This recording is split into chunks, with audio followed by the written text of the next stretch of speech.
Olá pessoal, bem-vindos a mais um ConectaCast. Hoje nós temos aqui Cláudio Camacho, está com a gente. O Camacho é líder da Sandvik hoje, sim. certo? Vou pedir para ele se apresentar, mas eu queria dar boas-vindas para vocês em mais um episódio. Hoje o nosso episódio é diferente. Nós temos um convidado externo, um convidado que não é um funcionário da Camis, porém é um parceiro da Camis de longa data. Então a gente vai ter a oportunidade de conhecer um pouco da história do Camacho e também dessa parceria que a Camis e a Sandvik já possuem há bastante tempo. Então sejam bem-vindos, espero que vocês gostem aqui do nosso bate-papo, aproveitem para a gente poder se inspirar, poder escutar novas histórias e fazer parte, né, desse processo de aprendizado como um todo. Não se esqueçam que a gente tem os nossos episódios tanto no YouTube quanto no Spotify para que vocês possam assistir. Então, Camacho, bem-vindo. Obrigado. Obrigado por ter aceitado o convite, por estar aqui com a gente. Prazer. Muito bom ter você aqui comigo. Legal. Para mim é uma honra, prazer estar aqui realmente. A gente estava conversando um pouquinho do relacionamento que a gente tem com a Camis, né? E assim, é uma identificação muito grande. Então, para mim é um prazer estar aqui e é uma honra, né, poder estar falando para vocês aqui um pouquinho sobre mim, um pouquinho sobre a empresa que eu trabalho, que é a Sandvik. Então, para mim é uma satisfação muito grande. Muito bom, obrigado mesmo. Camacho, para a gente conhecer um pouquinho mais do senhor, conta um pouquinho da história do senhor. A gente já falou um pouco antes, né? Todo o tempo de Sandvik. Como que o senhor começou lá atrás? Estudo, como que foi a sua progressão de carreira? Fala um pouquinho para a gente. Tá, eu quando me fazem essa pergunta, eu costumo contar uma historinha, mas vai ser rápido, eu prometo. Fica aqui, a gente tem tempo, fica à vontade. Então é assim, eu conto, o meu avô, né, meu avô e minha avó por parte de pai, eles vieram da Espanha, muito cedo, né? Vieram com 10, 12 anos. E aí meu avô, com o tempo, meu avô virou carroceiro, então ele vendia banana na rua. E aí meu avô, que era Sebastião, ele passou a ser chamado Sebastião Bananeiro. Sebastião Bananeiro. E meu pai é o José, filho do Sebastião, e ele também vendia banana. Então ele ficou conhecido como Zé Bananeiro. Aí eu, né, quando eu comecei, né, pensar um pouquinho nas coisas, eu falei, poxa, eu não queria ser bananeiro, né? Eu preciso mudar. O Cláudio Bananeiro. Eu precisava mudar de alguma forma. Felizmente, né, meu pai, com toda a dificuldade que ele tinha, ele dizia para a gente muito que a gente tinha que estudar. Né? Então eu comecei a trabalhar com 13 anos, 14 anos, eu trabalhei numa papelaria. Depois eu fiz Senai, então eu sou ajustador mecânico. Aí depois eu me tornei um retificador mecânico. E aí, como retificador, eu consegui entrar numa faculdade de engenharia operacional. Fiz a engenharia, aí trabalhei em processo, trabalhei em programação CNC. E com 23 anos eu já tinha sete empresas que eu tinha trabalhado como experiência. Foi quando eu entrei na Sandvik. Com 23 anos. Na divisão Koroman, que é a divisão de ferramentas, né? Então hoje, né, eu sou vice-presidente das Américas, responsável por toda a América do Sul, América Central, né, toda a América Latina, com exceção do México. E já tem mais de 20 anos que eu trabalho, né, nessa posição. E de Sandvik eu tenho 45 anos de empresa, como a gente está falando um pouquinho, né, 45 anos de empresas, trocando de posições, de funções, mas também, né, de atividades, porque o nosso país requer que você seja criativo, dinâmico, assim, trabalhando bastante tempo.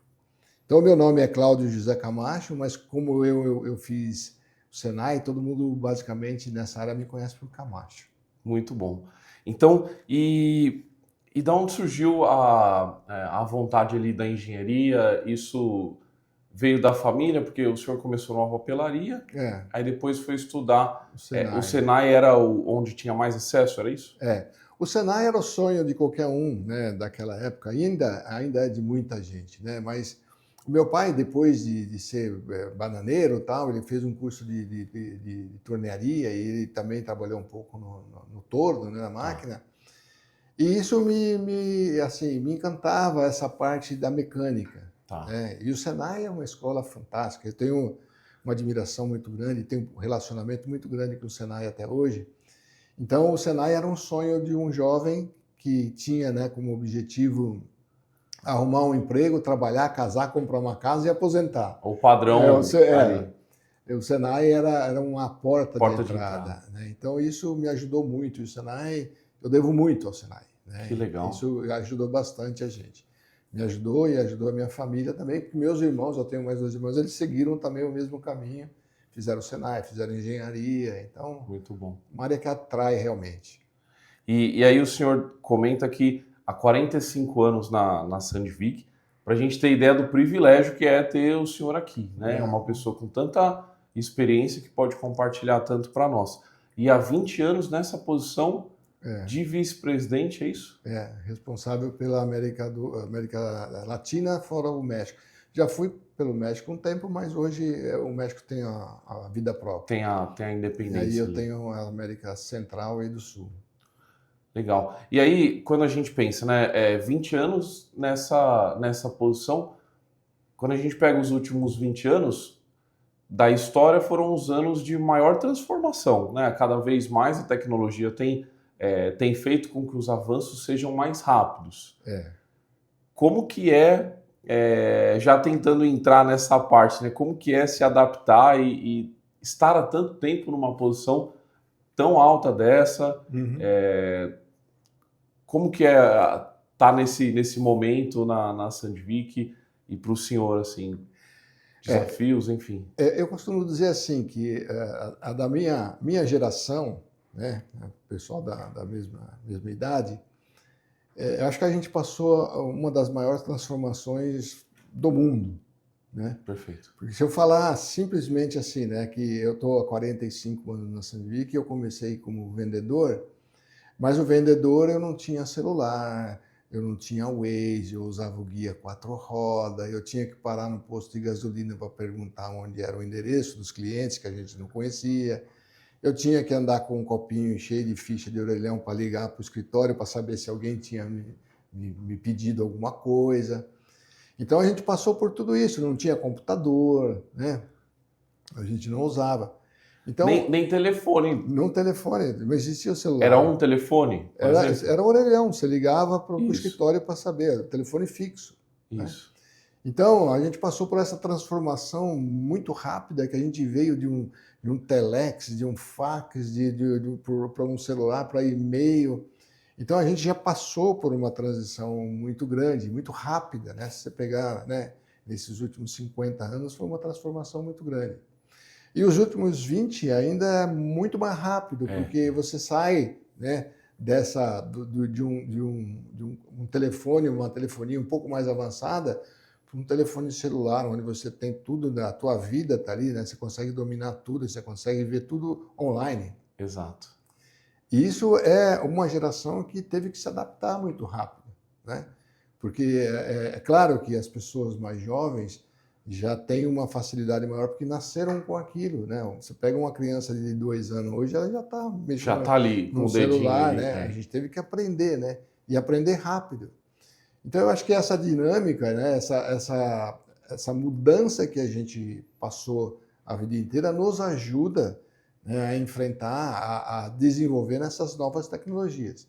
É claro que não é com a mesma rapidez que tem os mais jovens, mas a gente se adapta. Né? Porque a gente passou por essa transição global aí também muito rápida, né? Muito grande. Perfeito. E como que a Sandvik tem se adaptado? Como que o senhor tem liderado essa adaptação à tecnologia? A primeira é assim, né? Que a gente, pela função ou pelo desenvolvimento que a gente tem, pelo que a gente aprendeu da transformação que a gente teve, você tem que se adaptar e usar ferramentas novas, os recursos novos. E eu, assim, como líder, eu acredito muito, né, que você não precisa saber tudo, mas você precisa ter gente que saiba do seu lado. Perfeito. Então, eu acho que uma das principais atividades de um líder, principalmente hoje, é ter gente com competência do seu lado, né? Porque você não vai saber fazer tudo, mas você sabe escolher as pessoas que podem fazer. Então, eu acho que é um grande papel, né, de um líder hoje, é saber escolher com quem está trabalhando, né? Então, essas pessoas que têm mais facilidade, você canaliza esses recursos, essa sabedoria, para te ajudar nas decisões. Eu acho que o grande recurso de um líder é escolher bem as pessoas. Já fica aí um aprendizado de liderança, né? Porque acho que nessa fala que o senhor comenta, a gente tem o primeiro, talvez é a humildade da gente saber o que nós não somos os melhores, né? Que nós Isso, não sabemos tudo. isso, E o segundo é como a gente escolhe as pessoas certas para as posições corretas, né? isso. Isso faz um líder conseguir evoluir e o time conseguir fazer a entrega que é necessário, né? E porque o líder, na verdade, eu enxergo dessa forma, né? Que o líder ele tem que, primeiro, ele tem que tirar as pedras do caminho para as pessoas que vêm, né, com essa experiência para desenvolver. Então a gente tem que ir criando espaço para que as pessoas se desenvolvam, né? E depois é saber aproveitar o recurso no melhor que ele pode oferecer. O que eu digo, as pessoas têm experiência, têm expertise. Então, o líder tem que identificar onde tem essa expertise e usar da melhor forma em função da organização que eles estão trabalhando. Então, eu acho que isso é fundamental. Perfeito. E, e aí, quando a gente fala, volta um pouco sobre carreira, o que foi ali? Teve alguma virada de chave, algo que foi importante para o senhor nesses 45 anos? Imagino que teve diversas situações, mas alguma situação que o senhor fala ali, olha, aqui eu tive uma experiência X, uma Y, que isso mudou minha maneira de visualizar a carreira, enfim, essa parte do trabalho? Eu acho que o que me ajudou, ela vem antes de eu entrar na Sandvik, ou antes de eu entrar ou começar a trabalhar. Eu acho que essa lição, né, que eu aprendi da família, de que você não pode, né, você tem que ser perseverante, você tem que trabalhar, você não pode desistir, você tem que acreditar. Então, eu acho que isso é o que ajuda, né, a gente a seguir. Porque assim, né, a gente, obrigado, a gente vive desafios constantes, diários, né? Então, se a gente desistir no primeiro obstáculo que a gente tem, a gente não consegue atingir nossos objetivos. Então, eu acho que a perseverança, essa insistência, essa crença, né, que pode dar certo, que vai dar certo, é que ajuda a gente a enfrentar qualquer desafio. É isso que o senhor comentou, acho que faz total diferença para a gente não parar, né? É, Eu imagino que deve ter tido diversos momentos, sem dúvida, muito difíceis, onde decisões precisavam ser tomadas ou qual caminho escolher, e às vezes não deu certo em é, todos os momentos. é. Mas o não desistir e acreditar que vai seguir, isso fez a diferença. Fez a diferença. E uma coisa que eu acredito muito, né, e que eu peço todo dia que eu acordo, né, eu peço que eu continuo fazendo justiça, que eu não seja injusto, né, Tá. que eu faça as coisas com justiça. Essa é um lema que eu tenho, porque tem hora que você vai fazer coisas difíceis que você não quer fazer, né, como líder, né? Tem horas boas, né, que é a hora de você contratar, é a hora de você agregar, e tem horas que são difíceis, né? Então, o que eu mais peço é que eu faça isso com justiça, porque eu sei o que precisa ser feito, né? Agora, como ser feito, eu acho que é uma maneira, é também um diferencial, né? Se a gente procurar ser justo, né, saber fazer a coisa certa, isso te dá uma tranquilidade maior para você enfrentar os desafios, né? Você fez porque devia ser feito e você foi justo. E da onde que o senhor entende que vem esse senso de justiça ou esse Ela é lema, família. assim, Ela é da família. família? Eu acredito muito que a formação, né, da gente, a escola nos ajuda muito, claro, né, mas a família é a base de tudo, né? Então, quando você tem alguém, né, você vê o teu espelho, o teu pai, teu avô fazendo as coisas daquela forma, você aprende, né, e adota aquilo como uma regra para você também, é fundamental.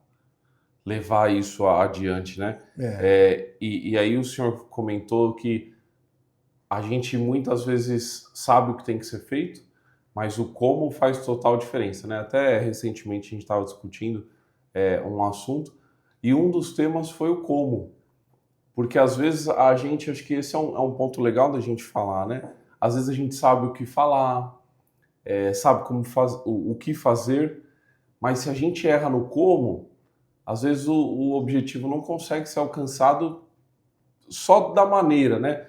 Ah, mas eu fiz o que era para ser feito. Tudo bem, era para ser feito isso, é, mas não dessa maneira, né? E isso pode estragar tudo. Então, é. esse como eu vejo que cada vez mais em relações pessoais, isso tem sido muito importante. Eu acredito muito nisso, tanto é que eu falei, né? Às vezes, né, o que fazer não é muito discutível, porque é mais ou menos, muitas vezes é lógico Tá aquilo que você claro precisa ali, né? fazer, está muito claro. O como fazer é o diferencial do grande líder, né? Porque eu acho que se você fizer a coisa com transparência, se você fizer a coisa com honestidade e justiça, e entender, né, aquele momento também, eu digo que a gente tem empatia, né? Vestir o sapato do outro também para saber as dores, né? Então, esse como, ele pode diferenciar a implementação de uma política nova de uma política existente. Então, eu acho que o como fazer é uma arte, né? Que a gente tem que É, realmente é. prestar muita atenção. Qualquer estratégia, qualquer política, qualquer decisão que você toma, você tem que planejar o como, né? Porque senão você não vai ter sucesso numa ideia que pode ser maravilhosa. Mas se mal interpretada, mal implementada, Exatamente, acaba com a ideia. exatamente. E como se manter, agora voltando para o como, né? E como se manter há tanto tempo na liderança de uma empresa? Eu acho que essa é uma somatória disso que a gente está falando, né? É de você ser transparente, você ser justo, honesto, trabalhar, entender as pessoas, se cercar de pessoas boas, né? A gente tem que se entender, como você disse, nossas fraquezas, né? Você tem que colocar gente que pode adicionar esse conhecimento à sua falta de conhecimento, reconhecer que isso é verdade, né? Que você tem que fazer isso. E eu também acho assim, né? A gente tem que amar aquilo que faz, né? Eu sempre falo também, né? Quando me perguntam por que você está tanto tempo na Sandvik, acho que a gente tem que gostar daquilo que faz, tem que gostar da empresa ou da organização que a gente trabalha. Para mim foi muito fácil, porque eu tenho uma filosofia de vida, né, que a gente falou um pouquinho sobre isso, e a Sandvik, na sua missão, nos valores, é muito parecida. Então, eu não preciso mudar o meu jeito, o meu conceito, as minhas crenças para trabalhar numa empresa que tem as mesmas crenças. Então, fica muito fácil. Eu acho que difícil seria se eu, né, com as minhas crenças, ou a Sandvik com as crenças da organização, se eu pensasse totalmente diferente, ou se a Sandvik tivesse diferente. Porque aí você não é você, aí você está trabalhando, fazendo coisas que você não acredita. Eu acho que quando você faz coisas que você não acredita, não é longa, não é uma parceria de longo prazo. Então, eu acho que você acreditando naquilo que você está fazendo, você gostando daquilo que está fazendo e tendo os mesmos princípios, a tendência é que seja um relacionamento de longo prazo. Muito bom. E interessante, né? A gente ouvir isso, eu fico pensando, né? São ensinamentos que a gente precisa levar isso para a vida, né? Quando a gente pensa justiça, eu acho que é algo, por mais que possa parecer básico, executar isso ao longo do tempo requer esforço também, Isso. né, da nossa parte. É, e ter os valores da empresa alinhado com o seu, pode ser às vezes a melhor empresa, mas se ela não tem os valores, como o senhor comentou, você não vai estar na sua zona de conforto, você não estaria ali 100% executando aquilo que precisa. Isso não né? ia ser legítimo, né? Você não seria legítimo da sua parte. Isso gera um esforço maior e que talvez não te traga satisfação também. Exatamente isso. Exatamente isso. Não, muito bom. Isso é pontos para a gente refletir. Onde nós estamos hoje faz sentido, né? Eu vejo assim, a Cummins tem muito claro, né? Nossa visão, missão, nossos valores. Está bem alinhado também com os meus valores e eu vejo que se torna muito mais fácil no dia a dia. Não existe aquele conflito interno, né? Então acho que isso ajuda muito. É verdade. E vou te falar que os valores da Sandvik e os valores da Cummins são os mesmos. Estão exatamente alinhados. Eles estão muito alinhados. Muito bom. Indo um pouco para o futuro da manufatura, né? Como o senhor comentou, talvez a geração do senhor ali foi uma das que mais viram mudanças. Sim. Quando a gente olha para frente, a Sandvik não está só na indústria automotiva, né? Está em todos os segmentos. O que o senhor enxerga ali como o futuro da manufatura? Tá, essa pergunta para mim ela é fundamental, sabe? E nós temos feito um trabalho de divulgação do que a gente acredita que vai ser o futuro da manufatura, independente do segmento que você está. Né? Como você falou, a gente está no segmento industrial, aeroespacial, indústria pesada, indústria de parafusinho, implante. A gente está em todas as áreas. Áreas que a gente nem imagina que tem uma ferramenta. Faz uso de ferramenta. Né? Mas quando você coloca um parafusinho, um implante aqui, a gente faz a rosquinha, faz todo o trabalho daquele parafuso. Legal. Então, são coisas que são invisíveis, né? Vamos dizer assim. Mas, independente do segmento industrial, nós, pela experiência que a gente tem, a Sandvik tem desde 1862, né? A gente tem 170 anos quase aí, né? Olha. Então, a gente aprendeu algumas coisas e a gente está dizendo, né, tentando implementar a cultura da manufatura saudável, né, manufatura do futuro, através de hábitos. Hábitos que vão nos ajudar a ter esse pensamento para o futuro. São 8 hábitos, eu não queria discorrer todos, mas a gente fala sobre produtos novos ou inovações, a gente fala sobre pessoas, treinamento, a gente fala sobre todos os aspectos, né? Mas o que mais me agrada e o que mais pode representar isso que a gente pensa é ter uma visão holística. Ter uma visão holística da manufatura. O que eu quero dizer com isso? Eu quero dizer, por exemplo, a gente vende ferramenta. Se eu entrar na manufatura da Cummins e olhar a ferramenta, né, eu posso trazer uma ferramenta nova, uma ferramenta que tem uma vida melhor, performance melhor, mas se eu ficar só na ferramenta, eu posso estar perdendo uma oportunidade de ganhar mais produtividade, de ser mais eficiente. Então, a gente acredita muito que a gente tem que ter uma visão holística. Então, um exemplo é dar 2 passos para trás e ver todo o processo, né? Antes de chegar na ferramenta, eu tenho um desenho, um projeto que foi feito, eu tenho um programa que foi feito, um processo, eu tenho a usinagem, eu tenho depois o controle, até a entrega do produto no meu cliente final. Se eu não tiver uma visão holística de tudo isso, eu vou focar numa pequena parte desse processo. E a gente não pode se dar ao luxo, né, como empresa, como país, de olhar partes do processo. A gente tem que olhar o processo como um todo. E adotar novas tecnologias, né? Também é muito comum, né, a gente visitar empresas pequenas, médias, e o pessoal fala, não, isso aqui não está me dando problema, time que está ganhando não se mexe. Time que está ganhando se mexe, que é a melhor hora de você ganhar produtividade é a hora que você está ganhando. A hora que você está perdendo, você não tem muita escolha. A hora que você está ganhando, você pode escolher. Então, é olhar realmente, né, a manufatura de uma forma holística e adotar novas tecnologias. O IA, né, a inteligência artificial, veio nos ajudar. E, claro, existem várias discussões, né, o que isso pode gerar de desemprego ou de emprego. Não é a discussão é que isso vai nos ajudar a ganhar produtividade, né? Rapidez, tudo que o Brasil, né, precisa. Através dessa ganho de produtividade, aí sim nós vamos vender mais, nós vamos trabalhar mais. Então eu acho que a gente tem que sim olhar esse lado positivo e não ter medo, implementar coisas novas, porque o pessoal lá de fora está fazendo isso. Se a gente não fizer, nós vamos ficar para trás. Eu digo que enquanto alguém chora, alguém vende lenço, né? Então a gente tem que adotar e nós temos que ser muito mais rápido.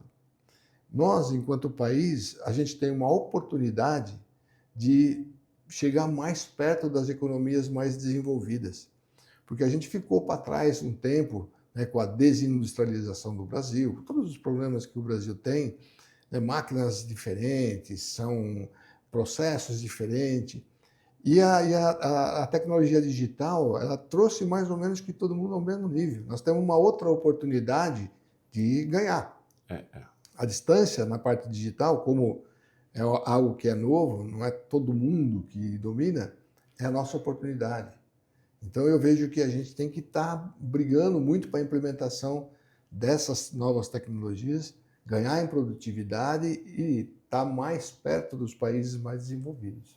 Como bem interessante o que o senhor trouxe, quando a gente fala de implementar uma indústria, requer um investimento muito grande, uma infraestrutura, tudo. Quando a gente fala de uso de tecnologia, essas barreiras, né, talvez que o senhor está comentando, as barreiras são menores.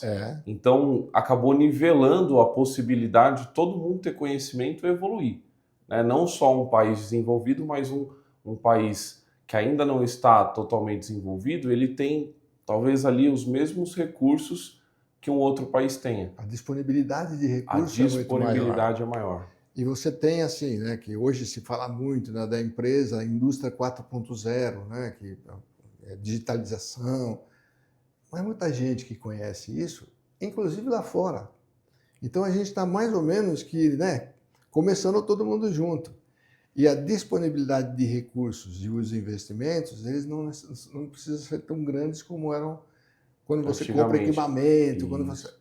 Então é uma oportunidade que, né, que a gente está tendo aqui de fazer esse desenvolvimento do nosso país, da nossa indústria, da nossa empresa, ficar mais rápida. E como que a Sandvik tem utilizado a inteligência artificial? Vocês já têm algo implementado, já fazem uso?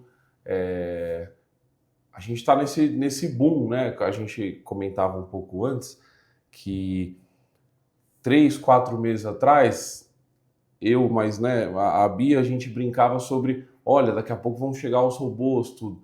Uma semana atrás a gente viu um robô aqui dentro, né, que parecia um cachorrinho ali, e a gente já vê essa velocidade, tudo isso chegando. Como que isso tem chegado na Sandvik? Eu posso dizer assim, com muito orgulho, que a Sandvik é uma das empresas que mais investe e mais trabalha com a tecnologia digital. Legal. Nós temos uma matriz, uma produção na Suécia, que ela tem aquele selo green é um selo verde, né, que eles falam, que é uma indústria que é totalmente sustentável, energia renovável. A gente investe muito nessa área, né? Também, né, na área digital, hoje, se você buscar as opções que você tem no mercado, os catálogos nossos são digitais, disponíveis na web. Nós temos mais de 70 treinamentos online ou via web que estão disponíveis para os nossos clientes. Para parceiros, tudo. Fazer esse curso de graça, a hora que quiser. A gente tem sistemas, softwares, para colocar na máquina para você identificar se ela está trabalhando, está sendo produtiva. Aqui é um exemplo que a gente tem uma implantação de novas tecnologias muito forte. Então a gente investe muito nessa área digital justamente que é para a gente ter mais tempo de tomar as decisões estratégicas. Fazer análises. Porque o que acontecia até então, né? Era muito comum, você perde 2, 3 dias fazendo planilhas, né? Levantando dados, e aí você tem 20 minutos para tomar uma decisão em cima daqueles dados que você levantou. Hoje a gente usa a tecnologia digital para te gerar as informações em 20 minutos e você tem 3 dias para analisar a estratégia que você vai usar. Então, eu acho que o uso da tecnologia digital, o uso da inteligência artificial é para ganhar tempo, né, naquele trabalho operacional, naquele trabalho mais braçal, para te dar tempo disponível para você tomar as decisões. Então, essa para mim é fundamental. É você gastar realmente ou usar seu tempo para tomar as decisões estratégicas, não para você levantar dados, né? Isso o sistema pode fazer para você. Então, eu acho que a gente tem que aproveitar cada vez mais e a gente usa isso como uma ferramenta efetiva de você aumentar a produtividade. No dia a dia, né? Então, muito bom. E a gente acabou não comentando, a Sandvik hoje é parceira da Cummins há pelo menos mais de 25 anos, certo? Com essa parceria que nós temos há 25. Quando eu entrei na Sandvik, eu já visitava a Cummins há 45 anos atrás. Tá. Mas essa parceria ela se estreitou muito, né? Mais ou menos 25 anos atrás, né? Eu estava dizendo para você que eu participei do projeto do 4V, né? Do 4 válvulas. Desde que, né, antes de quebrar o chão ali, eu já estava aqui, né? Fiz parte desse projeto.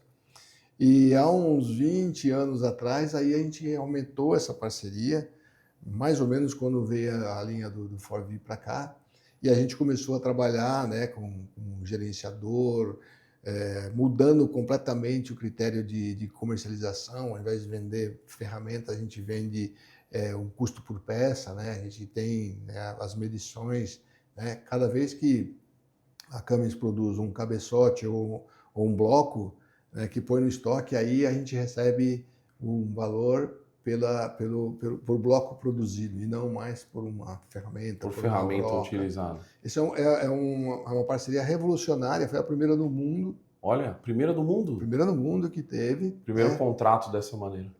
E até hoje é uma das poucas no mundo que a gente tem isso, e a gente evoluiu muito com essa parceria.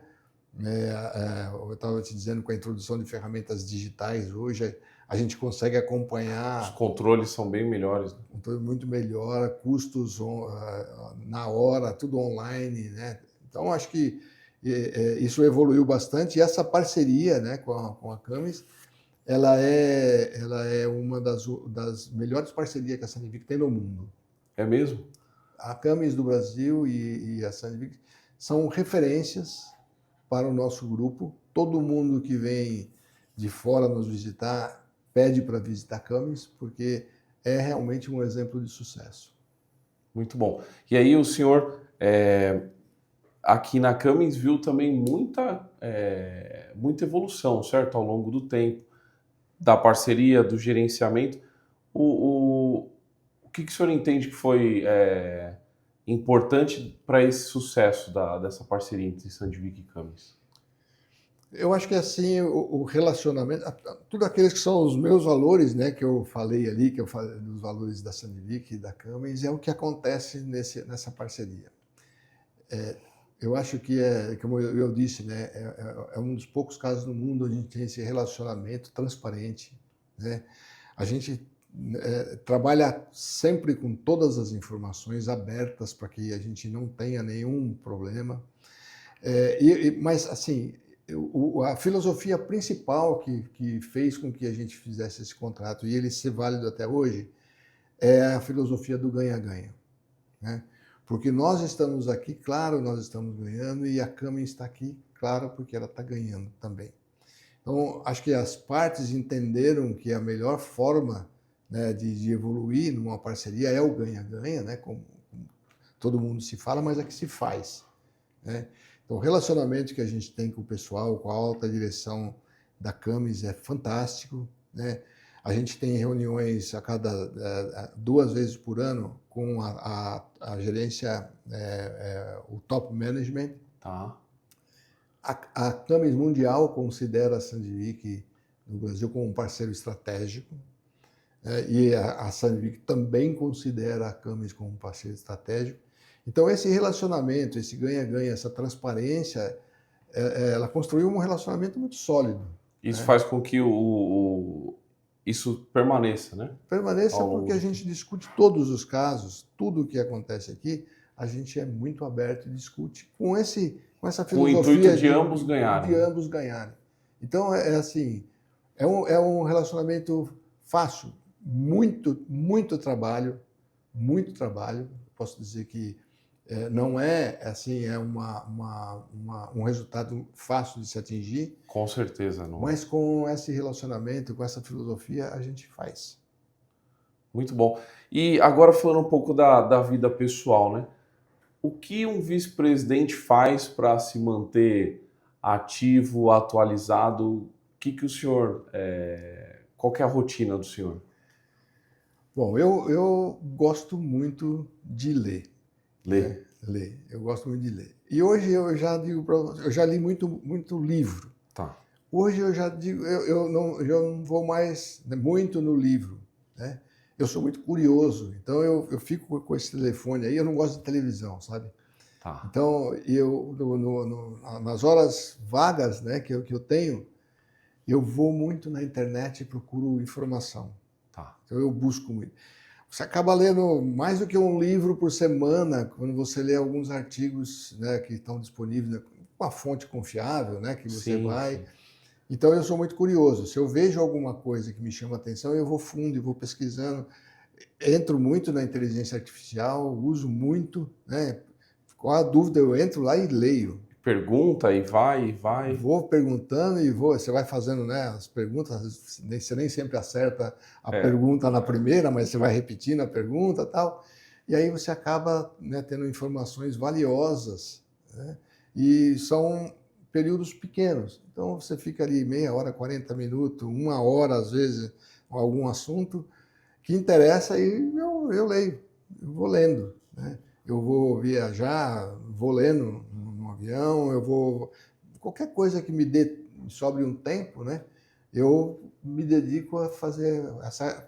Sou curioso, eu quero entender um pouco mais. Uma leitura intencional ali, né? E com a inteligência artificial, você consegue muito trazer os resumos, né? Você pode pedir, né? Você vê um texto muito grande, você me faça o resumo. E eu costumo fazer isso. Eu leio o resumo. Se é um assunto que me interessa, aí eu vou mais a fundo. Mas é curiosidade, viu? Que legal. E são como se fossem pílulas, né? Pequenos conhecimentos ali que o senhor vai adquirindo e isso consegue atualizar. A parte de rotina, o que o senhor fala assim, olha, eu acho que isso tem sido importante para eu manter com conhecimento, manter ativo na empresa. O que o senhor poderia dividir com a gente? Olha, eu gosto de fazer isso, eu gosto de fazer aquilo. Bom, eu acho que a primeira coisa, né, que a gente tem que fazer hoje é você estabelecer prioridades, né? Todo mundo está fazendo mais com menos. Todo mundo trabalha muito mais do que trabalhava antes, né? Então, eu acho que para a gente não entrar nessa roda viva que é você tentar fazer muitas coisas ao mesmo tempo, aí você fica estressado, aí você não consegue pensar direito, tomar decisões estratégicas.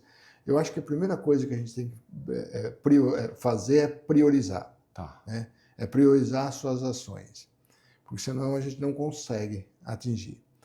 E um balanço, né, da vida profissional e a vida pessoal. A gente tende com esse mar de informações que a gente tem hoje, ficar muito preso, né, à atividade profissional, a fazer coisas relacionadas à atividade profissional e esquece um pouquinho da pessoal. Tá. Né? Eu acho que a gente tem que buscar um equilíbrio. Não é muito fácil, né? Mas eu acho que tem momentos que você pesa isso para a atividade profissional e você tem que aprender que tem momentos que também deve pesar na área pessoal. Né? E aí a sua base ali, que são as prioridades, né? Saber quem vem primeiro, tudo, isso ajuda a tomar as decisões. Isso ajuda muito a tomar decisão, né? Porque o teu tempo hoje ele é mais escasso, né? Se você, do seu lado pessoal, se você também não tiver prioridade, né? Eu priorizo minha família. Se eu tiver que fazer alguma coisa, eu vou dar prioridade para minha família. Então, essa é uma opção minha, Sim, né? sim. Então, fazendo isso, eu me sinto bem, né? Eu procuro fazer exercício físico, eu faço o meu pilates, eu adoro futebol. Agora hoje já não jogo mais futebol, que não dá. Um jogador aposentado. Sou um jogador aposentado. Gosto de tomar minha cervejinha, gosto de fazer um samba quando eu tenho com uns amigos. Acho que a gente tem que, né, encontrar esse equilíbrio, porque quando a gente faz, né, quando essa balança está desequilibrada, a gente vai sofrer de alguma forma. Eu acho que é priorizar. Priorizar é o segredo ali. E qual mensagem que o senhor deixaria para quem está começando a carreira? O senhor falaria o que com tanta experiência, com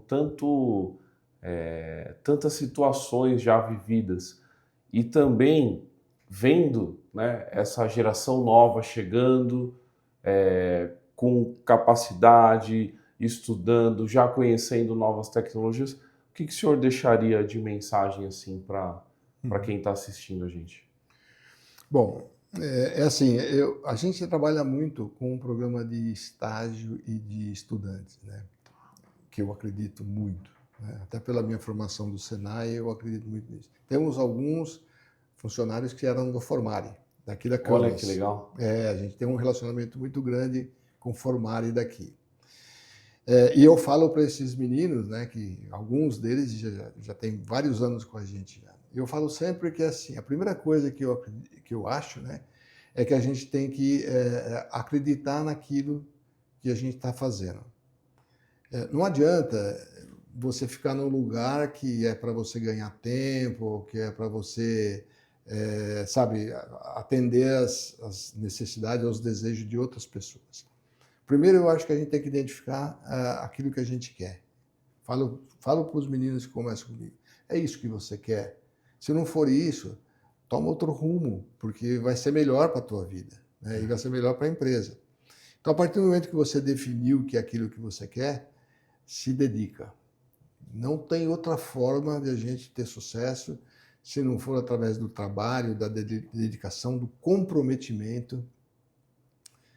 A gente, quando está selecionando alguém hoje, antigamente o conhecimento técnico, a experiência contava muito. E eu, particularmente, eu acredito mais no comprometimento, comportamento, ideias, né? A inovação, porque o treinamento técnico você consegue, né, de maneira rápida ali, dar de uma maneira com todos os recursos que a gente tem hoje. Mas o comportamento, né, o envolvimento, o comprometimento, isso é difícil da gente ensinar. Então, é assim, a partir do momento que a gente decidiu que é aquilo que a gente quer, é transpiração, né? É trabalhar mesmo, se dedicar, apostar naquilo, não desistir, perseverança, porque é assim que as coisas acontecem. Não tem mágica. Não tem mágica, não tem segredo. Se você quiser fazer as coisas certas pelo caminho correto, é trabalho. Muito bom. Fica a mensagem aqui, né? Eu sempre gosto de fazer essa pergunta, porque e eu acho que quando a gente tenta resumir de todos os convidados que vieram, tanta gente que já passou aqui, em outras conversas também com quem você vê que já tem uma certa experiência, né? Já passou por diversas situações, a gente vê que o comportamento tem contado muito mais do que muitas vezes a formação técnica. A formação às vezes te habilita a participar de algo, mas a permanecer é o como, né? Aí a gente volta lá porque a gente comentou. O como, através do comportamento, da ação, proatividade, a transpiração que o senhor comentou, muito bem falado, faz com que a gente permaneça. É verdade. E para você ser reconhecido, para você porque o líder em si, ele não vira líder, né, de um dia para a noite. O líder é uma construção, não é? É diferente do chefe, né? É o líder. Então, as pessoas olham o que você faz, não o que você fala. Então, você atuando, você fazendo, realmente fazendo, né, aquilo que você fala, isso é um exemplo para todo mundo. E dessa forma você consegue construir, né, o teu caminho muito mais sólido, né, um pilar muito mais sólido. Muito bom. Camacho, obrigado pelo bate-papo. Prazer. Obrigado por compartilhar com a gente um pouco da sua história, um pouco da parceria da Cummins e dividir, né, o conhecimento para que a gente possa aqui também agregar e aprender cada vez mais. Então, mais uma vez, muito obrigado por estar aqui com a gente. É um prazer para mim, novamente, eu tenho muito orgulho de estar aqui, é uma coisa que me dá muita satisfação. E se eu puder ajudar em alguma coisa, eu estou aí em todos os canais. Né, eu adoro muito o LinkedIn, porque a gente troca muitas ideias no LinkedIn. Mas um prazer enorme a gente poder ter essa conversa aqui. Perfeito. Muito obrigado. Para vocês que ficaram até aqui, agradeço, espero que vocês tenham gostado. Né? Como eu sempre comento, sugiram novos episódios, novos temas, novas pessoas e contem sempre conosco. Uma boa tarde e até mais. Tchau.